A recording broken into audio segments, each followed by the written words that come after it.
The Most Magnificent Thing by Ashley Spires. This is a regular girl and her best friend in the whole wide world. They do all kinds of things together. They race, they eat, they explore, they relax. She makes things, and he unmakes things. One day, the girl has a wonderful idea. She is going to make the most magnificent thing. She knows just how it will look. She knows just how it will work. All she has to do is make it, and she makes things all the time. Easy peasy. First, she hires an assistant. Next, they gather their supplies. They set up somewhere out of the way, and they get to work. The girl tinkers and hammers and measures, while her assistant pounces and growls and chews. When she is finished, she steps back to admire her work. She walks around one side. Her assistant examines the other side. It doesn't look right. Her assistant picks it up and gives it a shake. It doesn't feel right either. They are shocked to discover that the thing isn't magnificent or good. It isn't even kind of sort of okay. It is all wrong. The girl tosses it aside and gives it another go. She smooths and wrenches and fiddles. Her assistant circles and tugs and wags.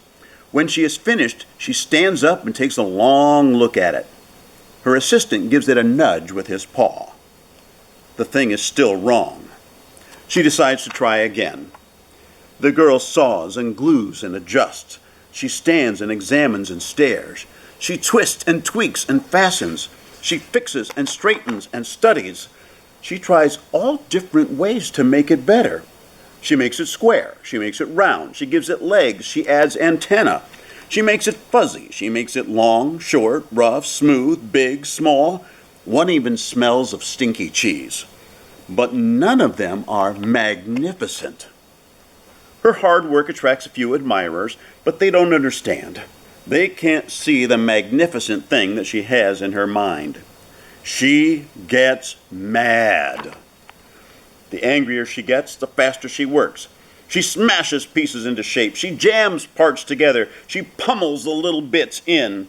Her hands feel too big to work, and her brain is too full of all the not right things. If only the thing would just work! Crunch! The pain starts in her finger. It rushes up to her brain, and she explodes! It is not her finest moment. I'm no good at this. I quit. Her assistant suggests a walk. It's not much help at first, but before long she starts to feel different. Bit by bit, the mad gets pushed out of her head. And as they stroll along, she comes across the first wrong thing she made. The bad feelings are about to start all over again. Then she notices something surprising. There are some parts of the wrong things that are really quite right. The bolts on one, the shape of another, the wheel-to-seat ratio of the next. There are all sorts of parts that she likes. By the time she reaches the end of the trail, she finally knows how to make the thing magnificent. She gets to work.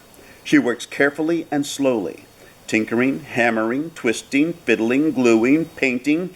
Her assistant makes sure there are no distractions. The afternoon fades into evening, and finally she finishes. She alerts her assistant. The pair take a good long look. It leans a little to the left, and it's a bit heavier than expected. The color could use a bit of work too, but it's just what she wanted. They climb aboard and take it for a spin. They are not disappointed. It really is the most magnificent thing.